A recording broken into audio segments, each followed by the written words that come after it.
नमस्कार, समसामयिक विषयों पर आपके पसंदीदा कार्यक्रम विशेष में आपका स्वागत है। मैं हूं दीपक डोभाल। खेलों की दुनिया में भारत के लिए फिनलैंड के टैम्पेयर शहर से खुशखबरी आई है। भारत की एथलीट हिमा दास ने विश्व अंडर-20 एथलेटिक्स चैंपियनशिप की 400 मीटर दौड़ में स्वर्ण पदक जीतकर इतिहास रच दिया। हिमा विश्व चैंपियनशिप में किसी भी स्तर पर स्वर्ण पदक जीतने वाली पहली भारतीय महिला एथलीट हैं। इसके अलावा वो विश्व स्तरीय ट्रैक स्पर्धा में गोल्ड मेडल जीतने वाली पहली भारतीय भी बन गई हैं। ये उपलब्धि कई मायनों में खास है। आज विशेष में बात होगी हिमा दास की। हिमा के दिलचस्प सफर के साथ ही मिलेंगे देश की कुछ और होनहार बेटियों से, लेकिन इस सब के साथ साथ बात भी होगी भारत में खेलों को लेकर सरकार की नीतियों की और उनके सामने चुनौतियों की भी। तो शुरू करते हैं आज का विशेष।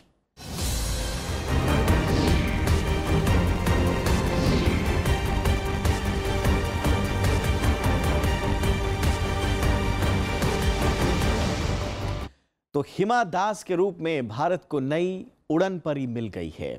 फिनलैंड के टैम्पेयर शहर में विश्व अंडर-20 एथलेटिक्स चैंपियनशिप के 400 मीटर दौड़ में स्वर्ण जीतने के साथ ही हिमा दास ने इतिहास रच दिया।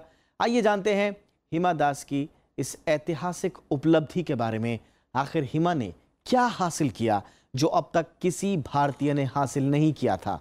साथ ही उनके जीवन के कुछ अनछुए पहलुओं पर भी नजर डालेंगे।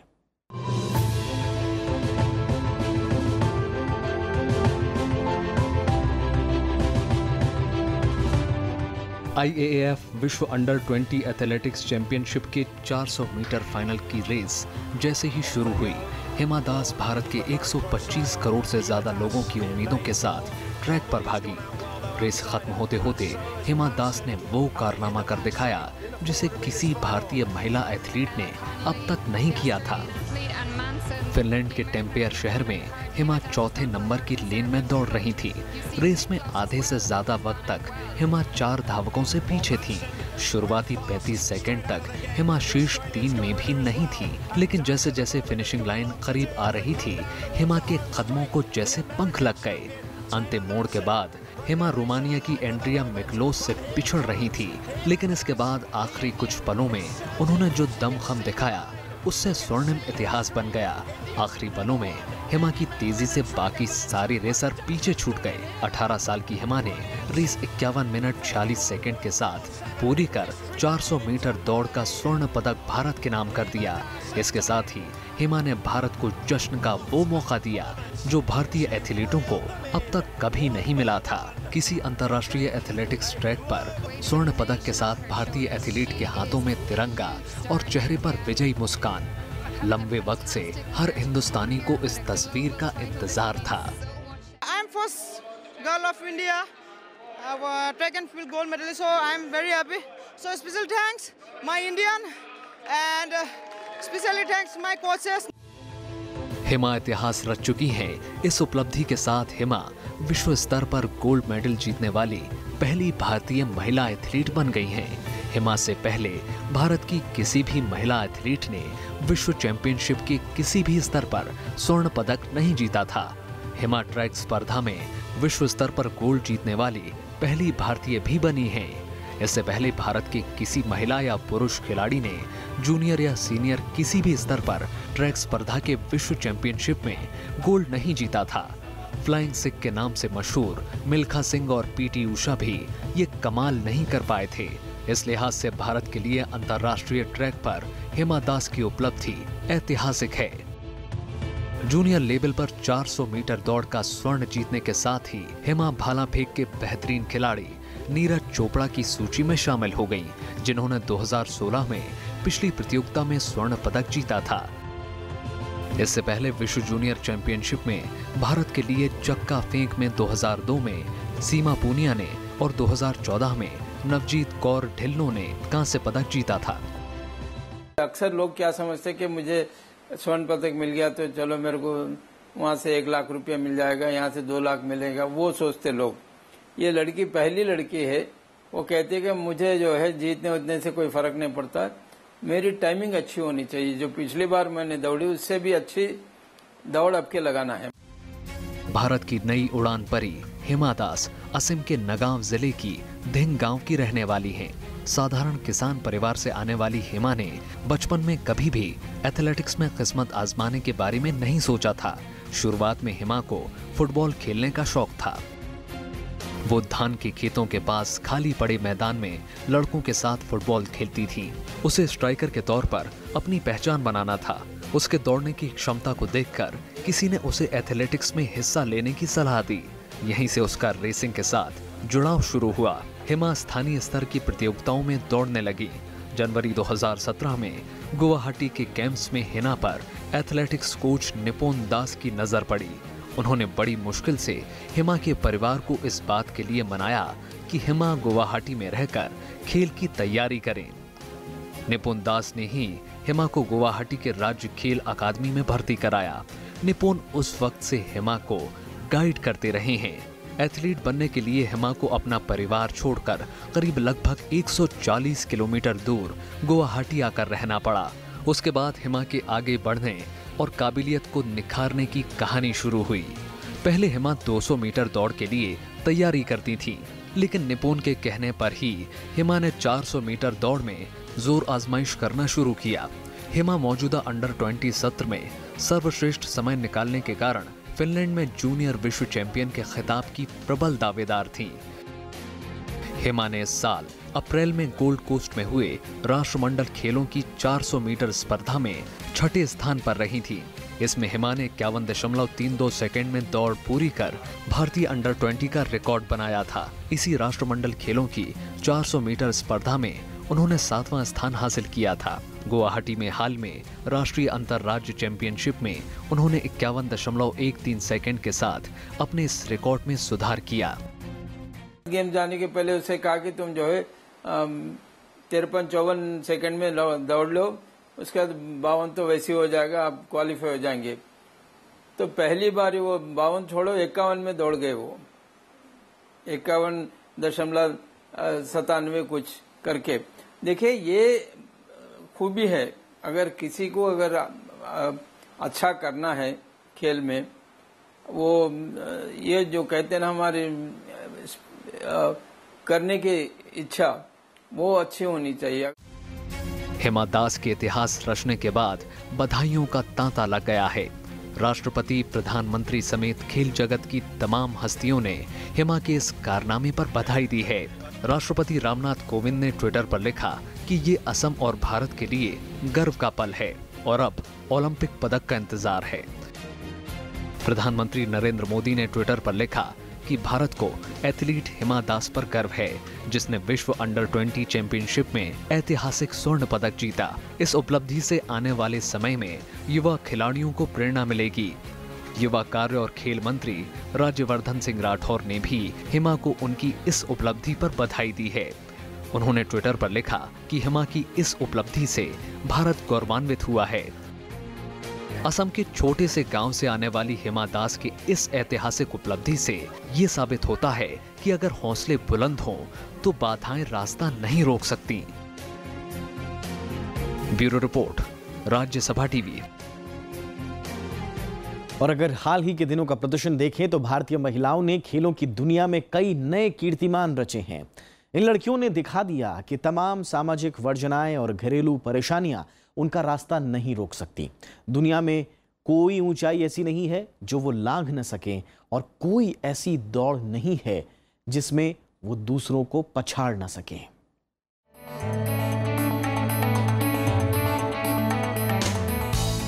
भारतीय ट्रैक एंड फील्ड की रानी मानी जाने वाली पीटी ऊषा ने 90 दशक में खेल के क्षेत्र में जो सफलताएं हासिल की, वो उनसे पहले कोई भी भारतीय महिला एथलीट नहीं हासिल कर पाई। पीटी ऊषा को एशिया की सर्वश्रेष्ठ महिला एथलीट माना जाता है।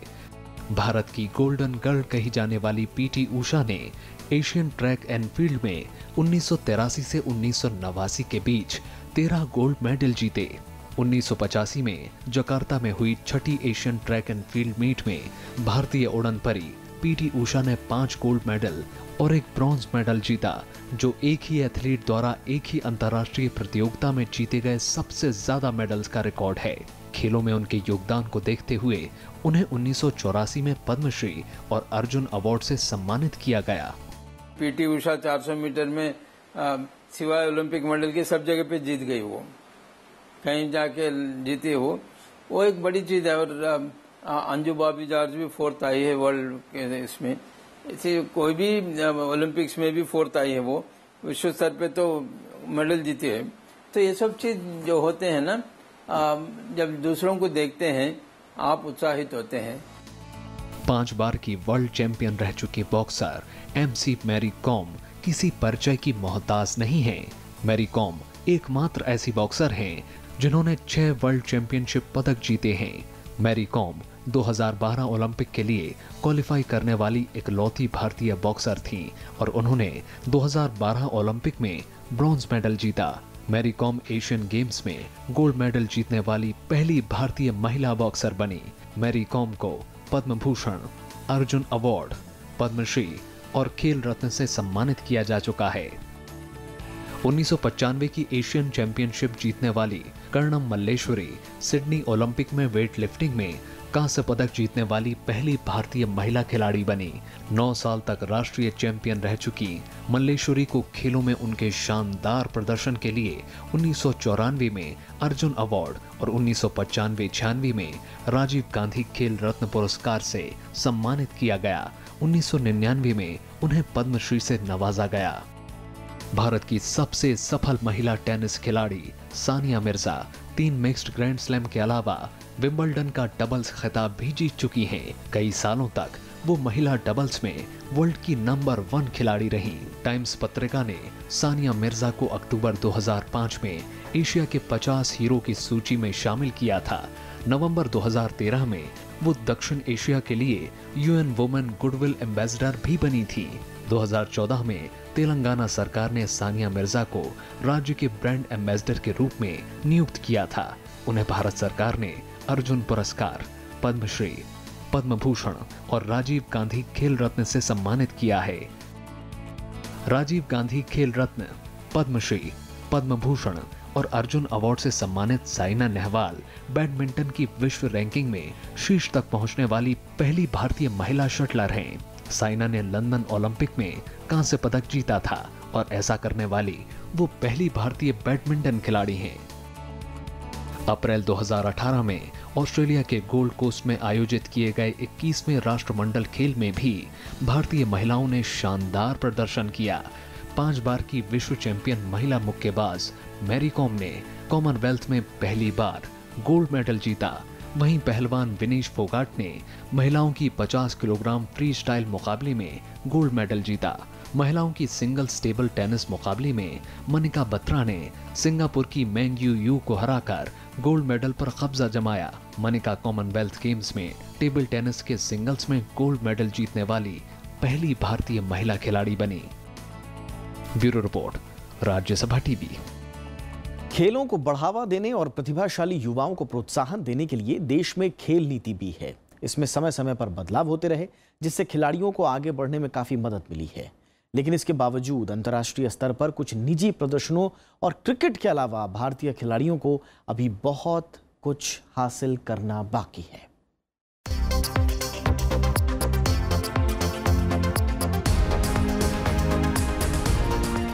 भारत में खेलों के विकास के लिए 1982 में राष्ट्रीय कल्याण कोष की स्थापना की गई। इस कोष से खिलाड़ियों को वित्तीय मदद देने का प्रावधान किया गया। इसी साल भारत सरकार में खेल विभाग की स्थापना की गई।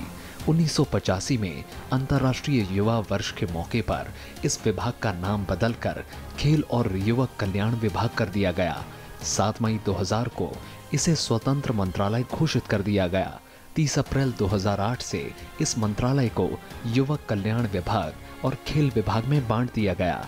खेल और युवक कल्याण मंत्रालय के तहत भारतीय खेल प्राधिकरण यानी SAI की भी स्थापना की गई।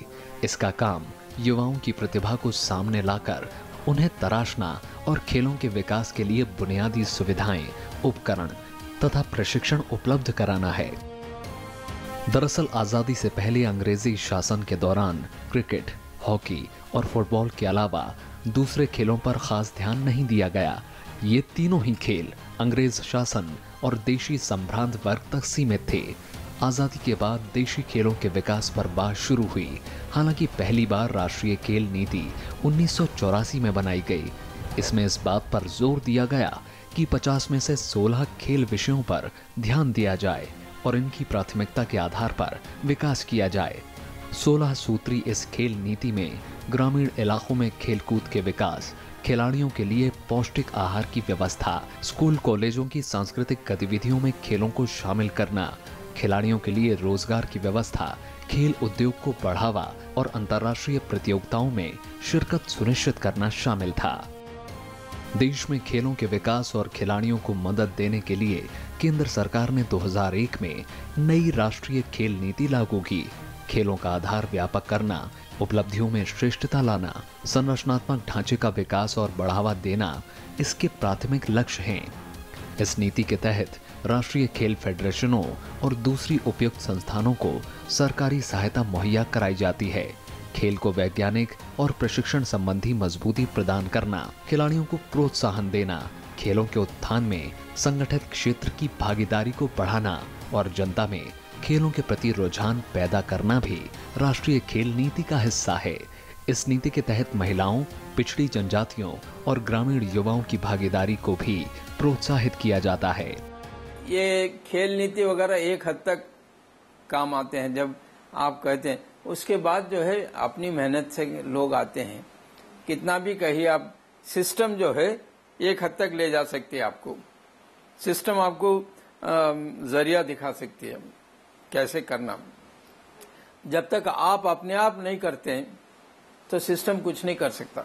सिस्टम आपको पैसे दे सकती है, सिस्टम आपको अंतर्राष्ट्रीय खेलों में भाग लेने के लिए भेज सकती है, ये सब कर सकती है, मगर वहां जाने के बाद करना तो आप ही को है ना, वो बड़ी चीज है। इसके बाद 2007 में सरकार ने व्यापक खेल नीति का ड्राफ्ट तैयार किया। इसमें पहले की खेल नीतियों में छूट गए बिंदुओं को शामिल करने के अलावा नए दौर की आर्थिक और अंतर्राष्ट्रीय चुनौतियों को भी शामिल किया गया। इसमें समाज के सभी वर्गों की खेल जरूरतों को पूरा करने और खेल को जीवन पद्धति के रूप में अपनाने की बात की गई। इनमें खेल और खिलाड़ियों की सेहत में कुछ सुधार जरूर हुआ है, लेकिन उम्मीद के मुताबिक प्रगति नहीं हुई। ओलंपिक जैसे आयोजनों में हम अमेरिका, रूस और चीन तो दूर, कई छोटे अफ्रीकी और एशियाई देशों से भी पीछे हैं। और खेलना चाहते हैं हम, खूब खेलो साथ में है हम, खेल से मुस्कान पाए हम, खेल से पहचान पाए हम, दुनिया को हिलाएंगे, खेल के दिखाएंगे, हम नहीं है किसी से कम। देश में खेलों को बढ़ावा देने के लिए 2017 में सरकार ने खेलो इंडिया कार्यक्रम की शुरुआत की, जिसका उद्देश्य देश भर में खिलाड़ियों को प्रशिक्षण देना है ताकि देश में खेल की स्थिति और स्तर में सुधार किया जा सके। खेलो इंडिया योजना के तहत सरकार ने साल 2017-18 से 2018-19 तक की अवधि के लिए 1756 करोड़ रुपए खर्च करने की योजना बनाई है। इस योजना के तहत प्रत्येक साल अलग अलग खेलों से 1000 खिलाड़ियों का चयन किया जाएगा। चुने हुए खिलाड़ियों को लगातार 8 सालों तक 5 लाख रुपए की आर्थिक सहायता दी जाएगी। साथ ही इसके तहत देश भर में 20 विश्वविद्यालयों को खेलों के हब के रूप में विकसित करने का लक्ष्य है। खेलो इंडिया कार्यक्रम के तहत पहला खेलो इंडिया स्कूल गेम्स का आयोजन 31 जनवरी 2018 से 8 फरवरी 2018 तक दिल्ली में किया गया, जिसमें 17 साल से कम उम्र के देश भर से आए खिलाड़ियों ने 16 खेलों में भाग लिया। सरकार की कोशिश खेलो इंडिया कार्यक्रम को व्यक्तिगत विकास, सामुदायिक विकास, आर्थिक विकास और राष्ट्रीय विकास के रूप में खेलों को मुख्य धारा से जोड़ने की है। Bureau report, Rajya Sabha TV. तो इस तरह से खेलों के मामले में देश धीरे धीरे ही सही लेकिन तरक्की कर रहा है। खेलों को बढ़ावा देने के लिए खेलो इंडिया अभियान की बात हो या दूसरी योजनाओं की, अगर ये तमाम कोशिशें रंग लाएं तो अंतर्राष्ट्रीय खेल स्पर्धाओं में हमें कई हिमा दास देखने को मिलेंगी। लेकिन दूसरी ओर हम कुछ चुनौतियों को भी नजरअंदाज नहीं कर सकते। इन चुनौतियों में खेल के प्रति आम लोगों का रुझान, करियर के तौर पर खेलों को लेकर संशय और खेलों पर होने वाले खर्च की राशि काफी अहम है।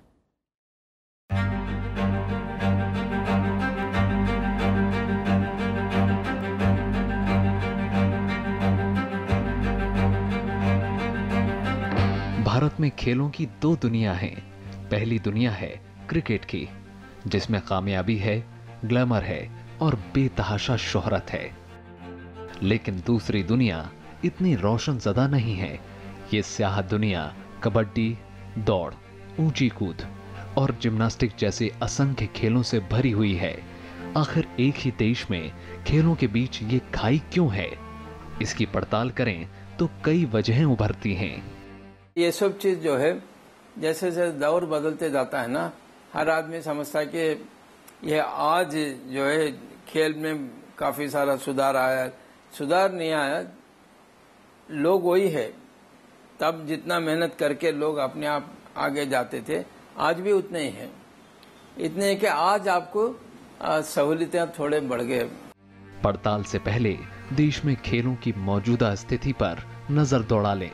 ओलंपिक खेलों के इतिहास में व्यक्तिगत स्पर्धा में देश के खाते में सिर्फ एक गोल्ड मेडल है। 2008 के ओलंपिक खेलों में अभिनव बिंद्रा ने 10 मीटर एयर राइफल स्पर्धा में ये मेडल जीता था। 1928 से 1980 के बीच हमने 8 गोल्ड मेडल जरूर जीते, लेकिन ये मेडल सिर्फ हॉकी हमें दिला पाई। भारत में खेलों की स्थिति का अंदाजा आप इस बात से बखूबी लगा सकते हैं कि दुनिया में कई ऐसे खिलाड़ी हैं जिन्होंने अपने देश के लिए भारत को पिछले करीब 100 सालों में मिले कुल स्वर्ण पदकों से ज्यादा पदक जीते हैं। हाल ही में संसद की स्थायी समिति ने देश में स्पोर्ट्स कल्चर पर कई गंभीर सवाल खड़े किए। इसमें सबसे चौंकाने वाला था खिलाड़ियों पर हो रहा खर्च। खेल विभाग ने समिति को कुछ आंकड़े दिए जिन्होंने देश में खेलों की कलाई खोल दी। खेल विभाग के मुताबिक अमेरिका अपने खिलाड़ियों पर रोज 22 रुपए प्रति खिलाड़ी खर्च करता है। ब्रिटेन 50 पैसे प्रति खिलाड़ी रोज खर्च करता है। जमैका जैसे छोटे देश में भी 19 पैसे प्रति खिलाड़ी रोज खर्च किए जाते हैं, लेकिन भारत में सरकार रोज एक खिलाड़ी पर सिर्फ 3 पैसे खर्च करती है। 3 पैसे प्रति खिलाड़ी, ये आंकड़ा अपने आप में खेलों के प्रति सरकारी रवैये को साफ कर देता है। हिमा दास सवेरे उठ के ट्रेन में बैठ के गुवाहाटी जाती है, पैसेंजर ट्रेन में, शाम तक मेहनत करती है, फिर घर आने तक रात हो जाती है उसको। कितने लोग कर सकते बताइए आप? ये वो अपने आप में एक बड़ी खूबी है। वो दर्शाता है आपको कि इस लड़की में कितना जुनून है कि मुझे अच्छा करना है। अमेरिका, चीन और जापान जैसे देशों को छोड़ भी दें, तब भी दक्षिण कोरिया और यहां तक कि दुनिया की सबसे सुस्त गति की अर्थव्यवस्थाओं में से एक जमैका जैसे देश हमसे ओलंपिक पदकों में आगे रहते हैं। कारण साफ है, इन देशों का स्पोर्ट्स कल्चर। इन देशों में बचपन से ही खिलाड़ी खोजकर उन्हें सरकारी देखरेख में बड़ा किया जाता है, जबकि भारत में कमोबेश ये स्थिति उल्टी है। जानकार मानते हैं कि कच्ची उम्र में खिलाड़ियों को तराशने का जिम्मा राज्यों को दिया गया है, और जब कोई खिलाड़ी अंतर्राष्ट्रीय स्पर्धा के लिए तैयार हो जाता है, तब जाकर उसे केंद्रीय मदद मिलती है। खेलों में निवेश को लेकर भी भारत की स्थिति दयनीय है। संसद की स्थायी समिति कहती है कि खेलों को बढ़ावा देने से जुड़े राष्ट्रीय खेल विकास कोष यानी NSDF में खुद सार्वजनिक उपक्रम योगदान नहीं कर रहे हैं। रिपोर्ट कहती है कि कंपनियों को CSR और NSDF को लेकर भारी भ्रम है, यानी NSDF में जाने वाला पैसा कंपनियां CSR के नाम पर खर्च कर रही हैं। समिति ने पाया कि खेलों के नाम पर सार्वजनिक क्षेत्र की कंपनियां और बैंक छोटे मोटे अंदरूनी आयोजन कर पैसा बहा देती हैं। इसमें पार्टी, क्लब और छोटे मोटे मैच शामिल हैं, जबकि ये पैसा खिलाड़ियों पर खर्च किया जाना चाहिए। समिति ने खेल विभाग के बारे में जवाब तलब किया था। समिति के सामने खेल विभाग ने माना कि भारत में आबादी की तुलना में खेलों में प्रदर्शन लचर रहा है और खेलों के लिए सुविधाओं के साथ साथ उपकरणों, दवाओं और विशेषज्ञों की भारी कमी है। खेल विभाग ने कहा कि खिलाड़ी देश में खेलों को करियर के तौर पर अपनाने से परहेज करते हैं, क्योंकि इसमें अनिश्चितता के साथ पैसों की कमी है। समिति ने पाया कि खिलाड़ियों को नॉन ऑफिसर ग्रेड में भर्ती किया जाता है। समिति ने सुझाव दिया है कि राष्ट्रीय स्तर पर खिलाड़ियों को सरकार अधिकारी ग्रेड में भर्ती करे। एक सच्चाई ये भी है कि कि सरकारी सेवा में आने के बाद ज्यादातर खिलाड़ी अपने खेल पर फोकस नहीं कर पाते और दूसरे कामों में व्यस्त हो जाते हैं। स्थायी समिति ने जिन खामियों को उजागर किया है वो बेहद गंभीर लेकिन सीमित हैं। खेलों के सामने जमीनी चुनौतियां कई और भी हैं। इनमें सही कोचिंग का अभाव, विदेशी कोचों पर ही निर्भरता, स्कूली शिक्षा में खेलों को बढ़ावा, राष्ट्रीय स्तर पर खेलों के लिए समर्पित संस्थान, रिसर्च, बुनियादी सुविधाओं और संसाधनों की कमी, गरीबी और प्राइवेट सेक्टर की ओर से निवेश में भारी कमी शामिल है। देश की 60% से ज्यादा आबादी युवा है। इसमें भी बड़ा हिस्सा 24 साल से कम उम्र के युवाओं का है। खेलों के मामले में दुनिया का सिरमौर बनने की आदर्श स्थिति शायद कभी ना होगी। इसी स्थिति को समझते हुए केंद्र सरकार ने देश में खेलों को बढ़ावा देने और नई प्रतिभाओं को तराशने के मकसद से राजीव गांधी खेल योजना, शहरी खेल संरचना योजना और प्रतिभा खोज योजना को मिलाकर इनकी जगह खेलो इंडिया कार्यक्रम शुरू किया। सरकार को उम्मीद है कि इस योजना से देश में खेलों के प्रति लोगों का न सिर्फ रुझान बदलेगा बल्कि अंतर्राष्ट्रीय स्तर पर पदक लाने में भी ये योजना दूरगामी साबित होगी। Bureau report, Rajya Sabha TV.